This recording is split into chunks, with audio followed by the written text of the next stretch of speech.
9 August या दिवसाला जल्लोष होतो या सणाला, 9 ऑगस्ट या दिवसाला जल्लोष होतो या सणाला, जल्लोष होतो या सणाला।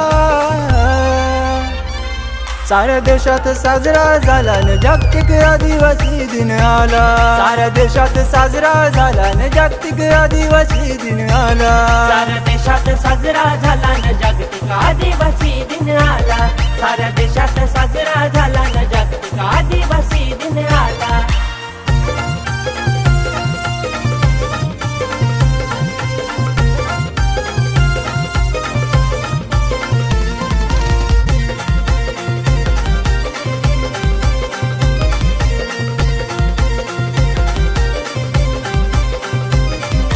अन्याय अत्याचार होतोय फार गोरगरीब समाजावरी, गोरगरीब समाजावरी, गोरगरीब समाजावरी। वीर बिरसा मुंडा राघोजी भांगरे एकलव्य नाग्या कातकरी, एकलव्य नाग्या कातकरी, एकलव्य नाग्या कातकरी। या शूरवीरांनी बलिदान देऊन इतिहास घडवून आणला, या शूरवीरांनी बलिदान देऊन इतिहास घडवून आणला।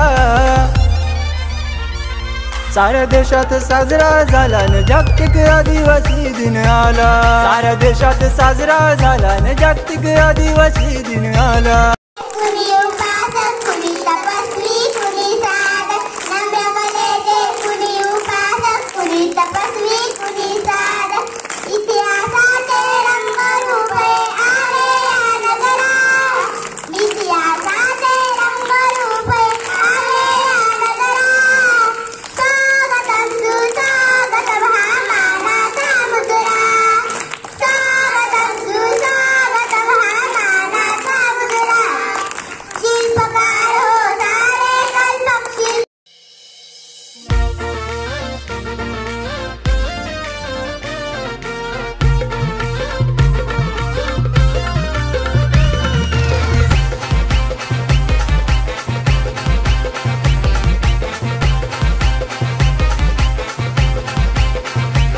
नऊ ऑगस्ट या दिवसाला जल्लोष होतो या सणाला, 9 ऑगस्ट या दिवसाला जल्लोष होतो या सणाला, जल्लोष होतो या सणाला।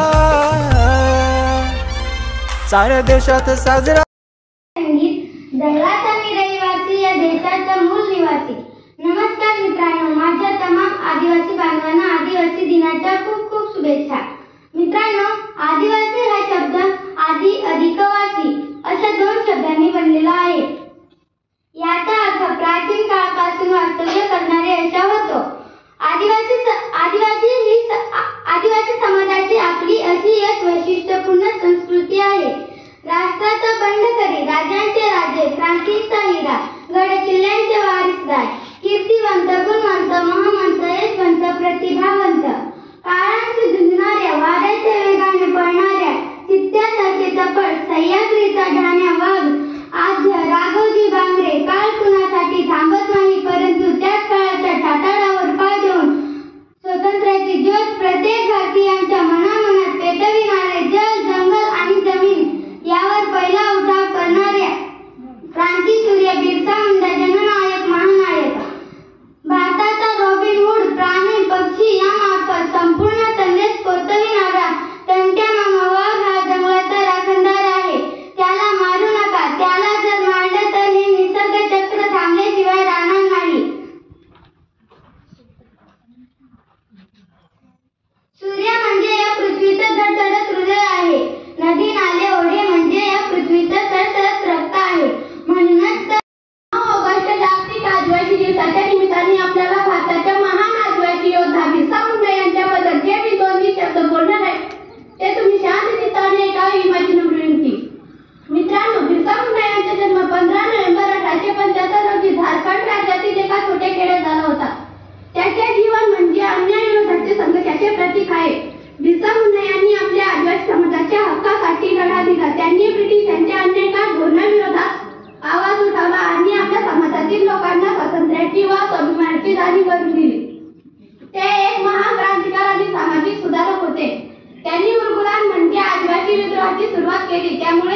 सर्वांवर आणि येथे जमलेल्या माझ्या बालमित्रांनो, आज 9 ऑगस्ट जागतिक आदिवासी दिनानिमित्त आपल्याला भारताचे महान आदिवासी युद्ध बिरसा मुंडा यांच्याबद्दल थोडे जाणून घेऊया. बिरसा मुंडा यांचा जन्म 15 नोव्हेंबर 1875 रोजी झारखंड राज्यातील एक छोट्या खेड्यात झाले होते. त्यांचे जीवन म्हणजे अन्यायाविरुद्ध प्रतीक होते. बिरसा मुंडा यांनी आपल्याला आदिवासी समाजातील लोकांसाठी लढा दिला. आणि इथे जमलेल्या माझ्या छोट्या मोठ्या बालमित्रांनो, आज मी जागतिक आदिवासी दिन निमित्त जे 2 शब्द बोलणार आहे ते तुम्ही शांततेने ऐका, अशी माझी नम्र विनंती. हक्काने पावे वाजवतो, अख्ख्या जगाला नाचवतो, म्हणूनच आम्ही आदिवासी दिवस गाजवतो. आदिवासी दिनाच्या माझ्या तमाम आदिवासी बांधवांना खूप खूप शुभेच्छा. मित्रांनो, आदिवासी या नावाला भारत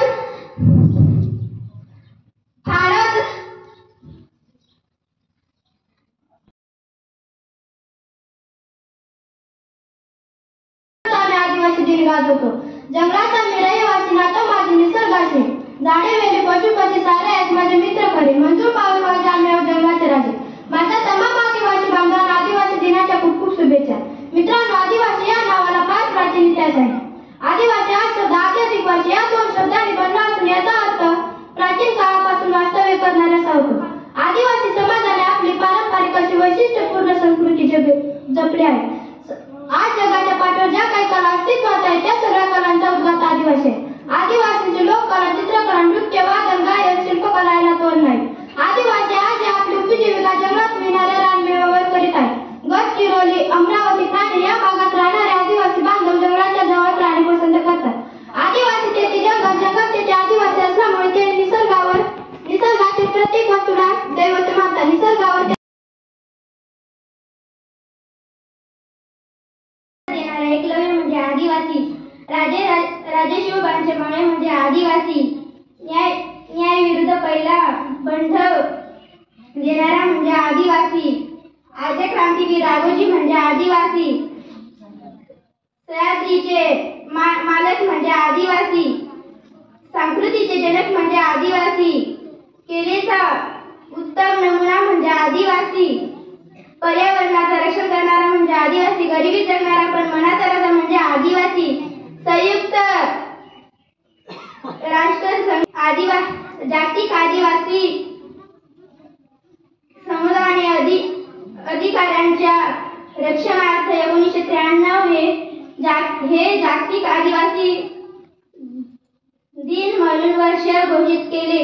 तसेच एकलव्य म्हणजे आदिवासी, राजे शिवबांचे मामे म्हणजे आदिवासी, न्याय विरुद्ध पहिला बंड देणारा म्हणजे आदिवासी, आद्य क्रांतीवीर राघोजी म्हणजे आदिवासी, सह्याद्रीचे मालक म्हणजे आदिवासी, संस्कृतीचे जनक म्हणजे आदिवासी, केलेचा उत्तम नमुना म्हणजे आदिवासी, पर्यावरणाचं रक्षण करणारा म्हणजे आदिवासी, गरिबी जगणारा पण मनाचा राजा म्हणजे आदिवासी, संयुक्त राष्ट्र जागतिक आदिवासी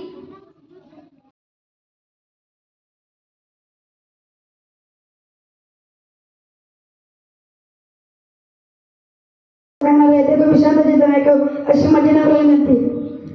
9 ऑगस्ट हा दिवस जागतिक आदिवासी दिवस म्हणून साजरा केला जातो. या दिवशी आदिवासी बांधव एकत्र येऊन आपापल्या संस्कृतीप्रमाणे वेशभूषा, गायन, नृत्य करून रक्षणासाठी तरच आम्ही आदिवासी म्हणू. आदिवासी दिनाच्या माझ्या तमाम आदिवासी बांधवांना खूप खूप शुभेच्छा. आजच्या कार्यक्रमाचे अध्यक्ष प्रमुख पाहुणे, उपस्थिती समाज बांधव आणि माझ्या मित्रांनो, 9 ऑगस्ट हा जागतिक आदिवासी दिवस म्हणून साजरा केला जातो.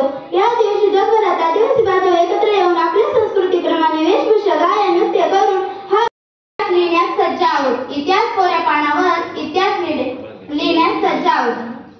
सन्माननीय व्यासपीठ, वंदनीय गुरुजन व येथे जमलेल्या माझ्या छोट्या बालमित्र आणि मैत्रिणींनो, आज जागतिक आदिवासी दिन याविषयी मी काय तुम्हाला 2-4 शब्द सांगणार आहे.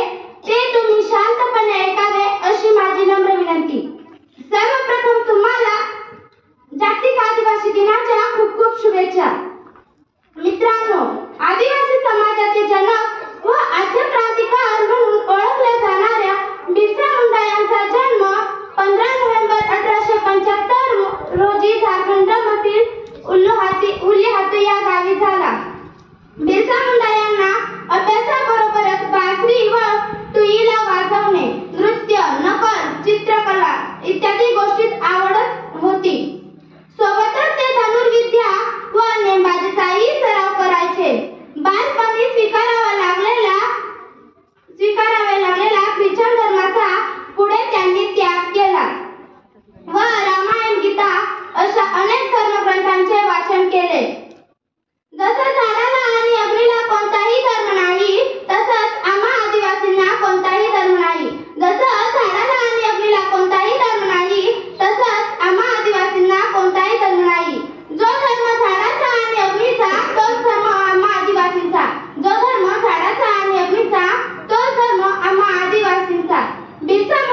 व्यासपीठावर उपस्थित असलेले आजच्या कार्यक्रमासाठी माध्यमिक शाळेचे मुख्याध्यापक श्री पी जांते सर, तसेच आपले प्राथमिक शाळेचे मुख्याध्यापक श्री सोहने सर, तसेच या ठिकाणी उपस्थित असलेले माझे बांधव, शिक्षक, शिक्षिका व शिक्षकेतर कर्मचारी, तसेच माझे या ठिकाणी उपस्थित असलेले विद्यार्थी मित्रांनो, जे बालगोपाळ बिरसा मुंडा, आज जागतिक आदिवासी दिवस आपण या ठिकाणी मोठ्या उत्साहाने साजरा करीत आहोत. हा दिवस साजरा करण्यामागचा उद्देश हेतू दुसऱ्या महायुद्धाच्या काळामध्ये युद्धामध्ये बरेचसे देश बेचिराग झालेले होते आणि जो देश आपल्या देशाची शिक्षण व्यवस्था, आरोग्य व्यवस्था, दळणवळण व्यवस्था ही सांभाळण्यामागे लागलेली होती. आणि मग त्यानंतर त्या देशांनी एकत्र येऊन एक संयुक्त राष्ट्र संघाची स्थापना झाली. 24 ऑक्टोबर 1945 रोजी या संघटनेची स्थापना झाली. आणि मग त्या स्थापना झाल्यानंतर जवळजवळ 50 वर्ष लोटली गेली. पण हा जो काही समाज आहे तो हा समाज मागे पडला. म्हणजे इतर जो समाज आहे, जे मानव म्हटलं का सगळे मानव एकत्रच आहे, सगळे मानव एकच आहे. सर्वात मोठा धर्म जो आहे तो मानव धर्म आहे. आणि मग त्या गटामध्ये हा जो जंगलामध्ये राहणारा हा गट आहे उपेक्षित राहू लागला. विज्ञान युगाची सुरुवात झाली, जग पुढे जाऊ लागलं. पण जो काही हा मानव हा एक गट आहे, हा गट म्हणजे दऱ्याखोऱ्यांमध्ये, जंगलांमध्ये मागे राहून उपेक्षित राहू लागला. आणि मग त्या ठिकाणी त्या देशाने ठरवलं की या ठिकाणी आपल्याला काहीतरी उपाययोजना राबवाव्या लागतील. जसं आपल्या शाळेमध्ये काही मागे मुलं असतात अभ्यासामध्ये, काही मुलं पुढे असतात. मग आपण त्यांच्यासाठी वेगवेगळे उपक्रम राबवून आपण त्यांना इतर मुलांच्या बरोबर आणण्यासाठी प्रयत्न करतो. तसा हा जागतिक लेवलला देखील जो काही समाज, जो काही मानव गट मागे राहिलेला आहे त्याला देखील आपल्याला पूर्ण आणावं लागेल. आणि मग त्या देशाने ठरवलं की आपल्याला जागतिक आदिवासी दिवसाला मान्यता देऊन जागतिक आदिवासी दिवस सगळ्या देशामध्ये, जगामध्ये साजरा करून या समाजाला एकत्र आणून त्यांचे कलेचं, सांस्कृतिक वारसा असेल, वेशभूषा असेल, त्यांचं दर्शन जगाला घडवायचं आणि त्यांना ती आपल्याला जपायची आहे. आणि म्हणून हा दिवस 1943 पासून संयुक्त राष्ट्र संघटनेने 9 ऑगस्ट 1993 पासून याला मान्यता दिली. आणि तेव्हापासून हा जागतिक आदिवासी दिवस जगामध्ये त्या सगळीकडे साजरा होऊ लागला. आता हा 9 ऑगस्ट दिवस निवडण्यामागचं कारण असं आहे, 1982 रोजी जिनेव्हा येथे जी पहिली बैठक झाली त्याच्यामध्ये जे मागे पडलेला आदिवासी समाज आहे त्याला सक्षमीकरण करणं, त्याचं बळकटीकरण करणं, त्याचा विकास करणं या घटकावर त्या ठिकाणी चर्चा झाली. आणि म्हणून त्यांनी 9 ऑगस्ट हा दिवस त्या ठिकाणी त्यांनी ठरवला. आणि त्या दिवसापासून त्या 9 ऑगस्ट ह्या दिवसाला मान्यता दिली आणि हा दिवस त्या ठिकाणी साजरा होऊ लागला. असा हा जागतिक आदिवासी दिवस. आणि मग त्या ठिकाणी जे काही क्रांतिकारक आहेत, ज्यांनी समाजासाठी, देशासाठी जे काही योगदान दिलेले त्यांचे त्या दिवशी आठवण करून त्यांचे त्या ठिकाणी आपण काय करतो, त्यांचं उत्साह किंवा त्यांचं स्वागत करून आपण या ठिकाणी आदिवासी दिवस साजरा करत असतो. आदिवासी समाज त्यांच्याकडे असलेली कला असेल, चित्रकला असेल, नृत्यकला असेल, ते एकत्र आली आणि एकत्र येऊन ते काय करू शकतात, पुढे भविष्यात जोपासू शकतात. आणि अशा पद्धतीने एवढं बोलून माझे भाषण संपवतो.